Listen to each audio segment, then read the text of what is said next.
Have you ever found yourself at the end of a day or maybe even a week and felt like the hours just vanished? Hmm. Like you were sort of present, but not really there. Yeah, just going through the motions. Exactly. Moving through emotions, but not, truly living. Today, we're embarking on a deep dive into precisely that feeling. It's a journey to truly understand the immense, often overlooked value of your time and your own untapped potential. Moving beyond just existing. Right. Towards a life of clear purpose. Consider this a powerful wake-up call, really, designed to help you unlock the unlimited potential that's truly within you. That's important. And what's particularly fascinating, I think, about our source material for this deep dive is where these insights come from. Oh, there's that. We're drawing from a motivational graded reader, so a text specifically designed to help people learn English. Interesting angle. Yeah, but it's built around this incredibly powerful theme of not wasting your life. It's far more than just a language lesson. So a deep message in an accessible format.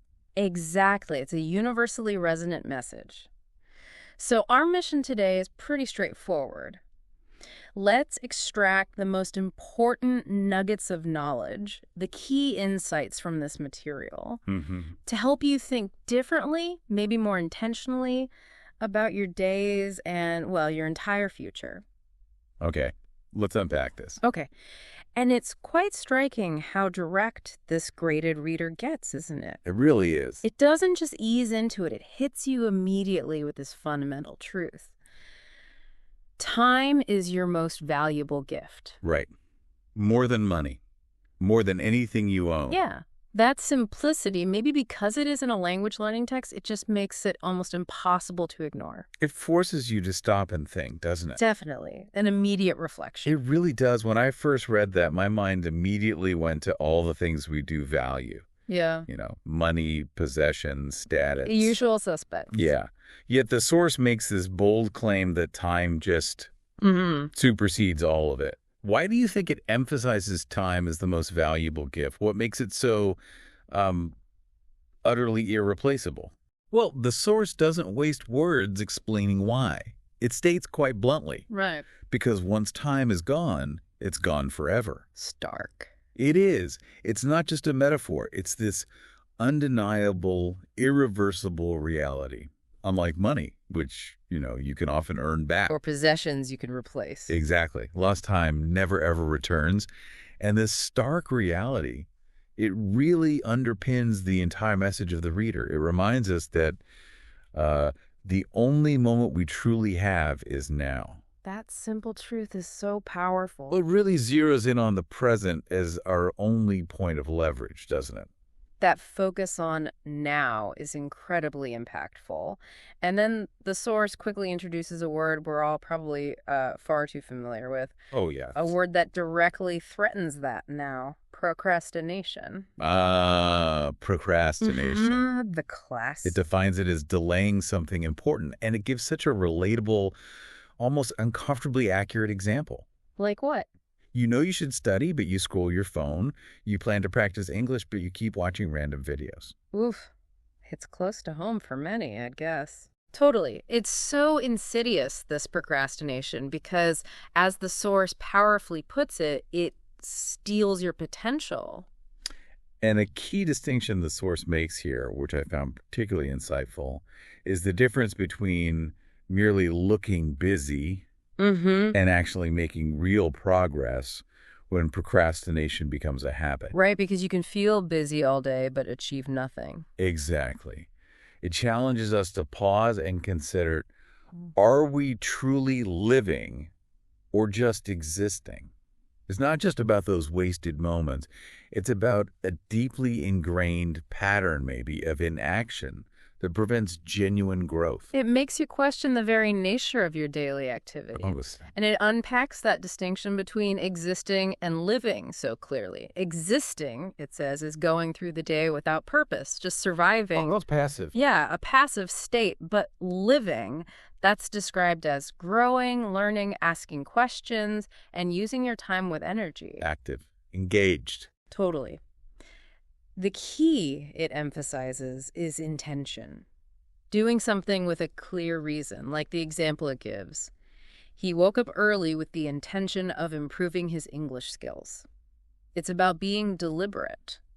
This really raises an important question for you, the listener, doesn't it? Are your actions truly intentional throughout your day? Or are you just reacting? Right. Just reacting to external stimuli, letting distractions dictate your schedule and your energy. The good news, though, as the source points out, Yeah. is that just by engaging with a deep dive like this one, you're here now, watching, listening, learning. That's a good point. That's a clear sign you're choosing to grow, you're being intentional with your time right this very moment. It's a choice, not just a default state. You're absolutely right. That choice is everything. And the source then throws out these powerful, reflective questions for us, almost like a self-audit. Okay, like, What do I spend most of my time on? Is it helping me grow? What can I change today? direct questions. Very. It really underscores this idea. Time is not something we find. It's something we make. That's a complete flip from how many of us typically view time, isn't it? It really is. We Yeah. talk about finding time like it's lost somewhere. Exactly. What do you think is the biggest challenge for people trying to make that shift?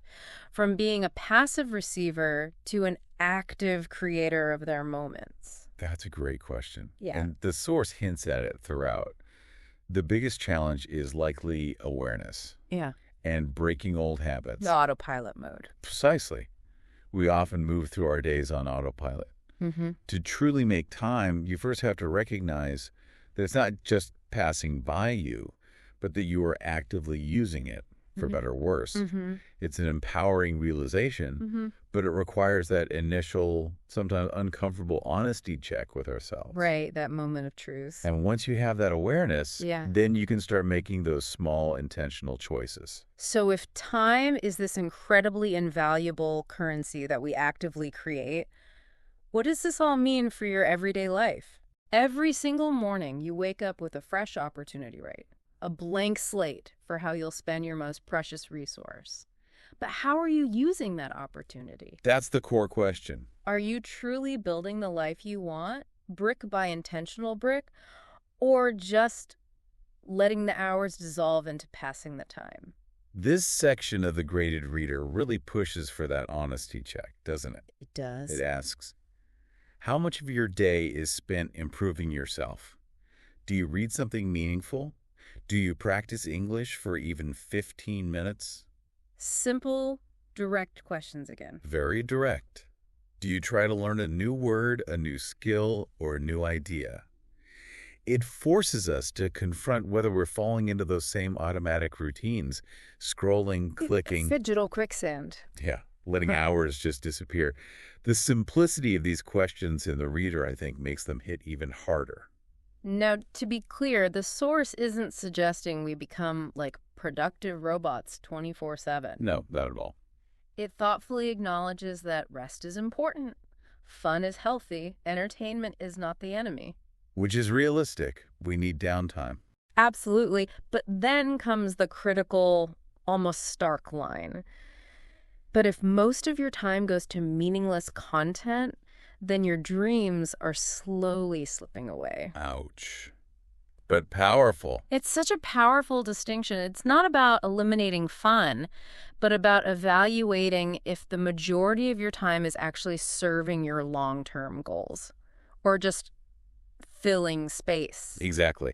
And it revisits the word intentional, contrasting it sharply with automatic. Okay. An intentional choice, as the source illustrates, is like he made an intentional choice to read every morning before work. Deliberate. Right. Purposeful. Whereas automatic is she automatically opened social media the moment she felt bored. Just a reaction, a habit. Yes. And this distinction between intentional and automatic is really key, I think, to understanding what kind of person you are truly becoming. How so? Well, are you consciously shaping your day, directing your attention? Hmm. Or are you merely reacting to whatever pulls your focus at that moment? There's a fundamental choice embedded in every small action we take. And the truth it presents is both simple and actually profoundly encouraging.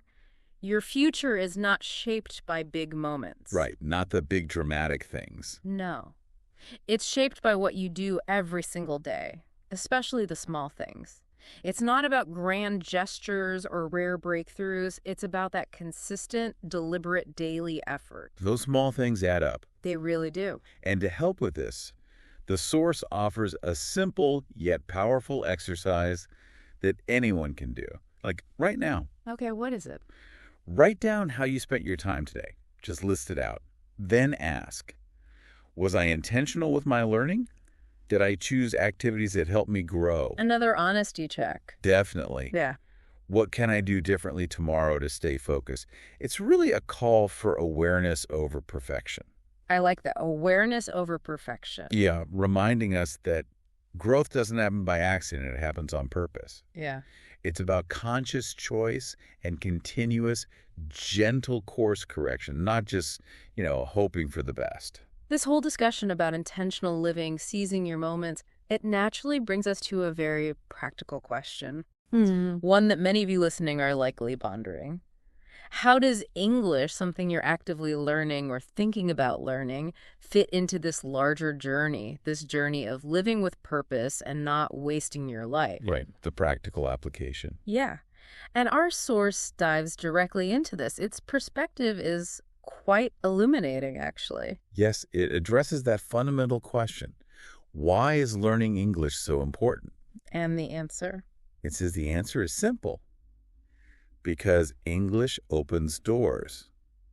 And it clarifies not physical doors, but life-changing ones. Life-changing doors. I like that phrasing. It positions English as the most widely spoken second language, the language of international business, science, technology, entertainment. You name it. The source powerfully states, English is the bridge. A bridge. Yeah. It's not just another subject you learn in school. It's a conduit to wider possibilities. That's such an evocative way to put it. English is the bridge. And it introduces another key word in this context, opportunity. Ah, opportunity. It defines opportunity as a chance to do something better or to reach a new level. The example it gives is perfect. Learning English gave her the opportunity to work abroad. Concrete example. Very. This idea that sometimes the only thing standing between you and a better future is a lack of language. That's a truly profound thought, isn't it? It really is, especially when you consider how many doors English can unlock globally. It's more than just a school subject. The source frames English as a tool for freedom. Freedom. How so? Freedom to move, to choose, to dream bigger. It highlights very real, tangible benefits. Firstly, access to global knowledge. Right, so much online content, research. Exactly. Most of the world's books, cutting-edge research, news, online content, it's primarily in English. Yeah. Secondly, career growth. Big one. Huge. It's often a requirement for many international jobs, opening up completely new professional horizons. Thirdly, connection. Talking to people. Talking to people globally, yeah. Fostering new friendships, exchanging ideas, understanding diverse cultures, and perhaps most importantly, it significantly boosts your confidence. Confidence. Interesting. Yeah, not just in the language itself, but all areas of life. As you realize your capabilities are expanding, you tackled something hard, and you're succeeding. Now, anyone who's tried knows that learning English takes effort. It's not always easy. There are frustrating days. Definitely. Plateaus happen. Right. But the source has a crucial takeaway here, a real balm for anyone feeling overwhelmed. You don't have to be perfect. That's huge. Isn't it? You just have to be consistent. That's such a relief.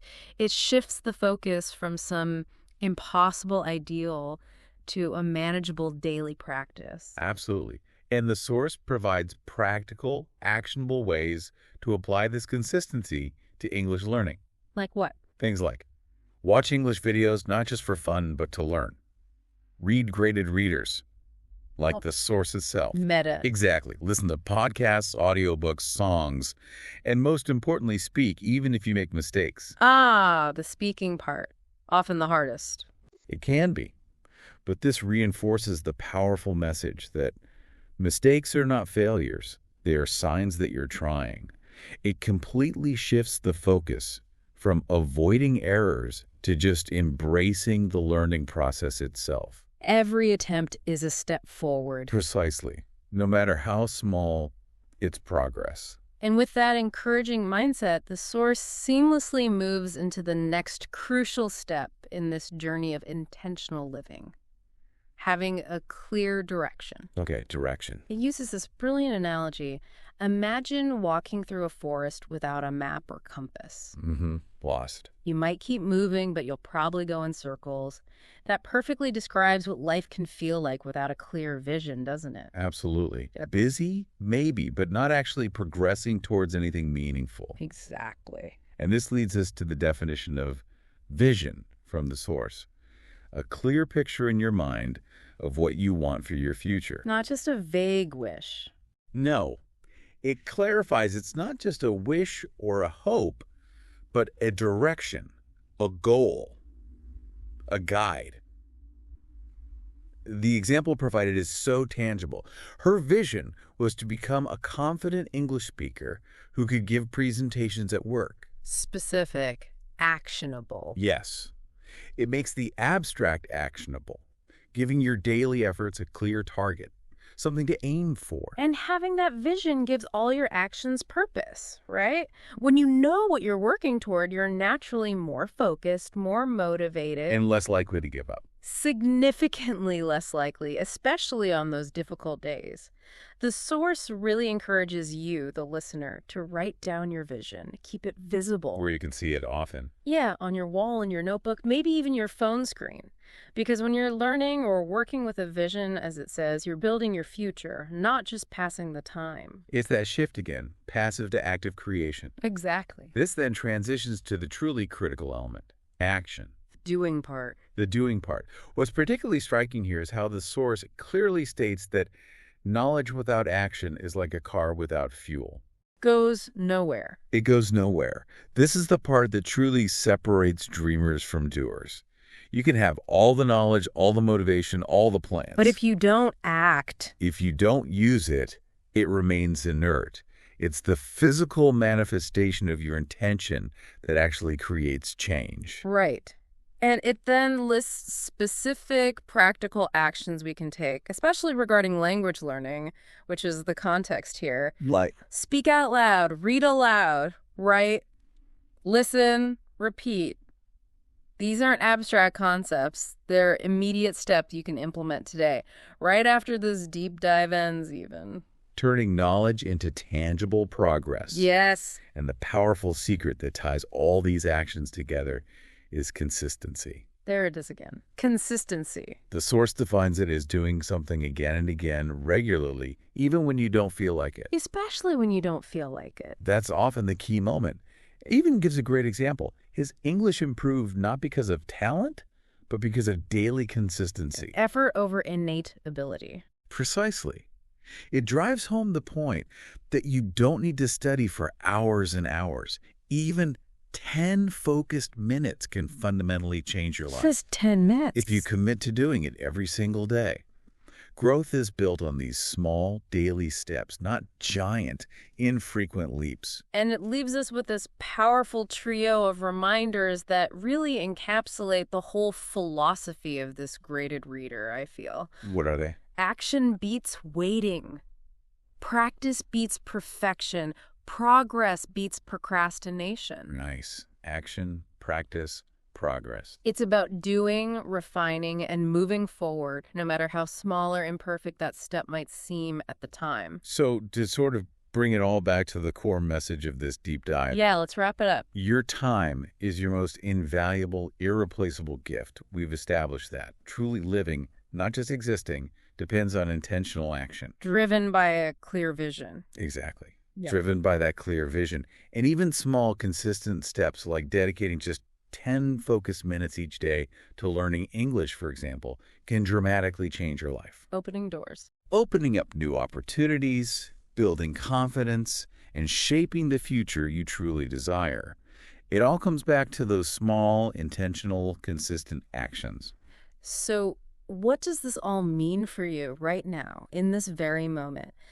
If, as the source so pointedly says, the best time to start was yesterday, and the second best time is now, how will you use this precious now? Will you use it to invest in your future instead of just letting it passively slip by? The challenge is laid down. It is. What is that one small, intentional step you can take today, right now, to start building the life you truly dream of? The choice and the powerful moment to begin are entirely yours.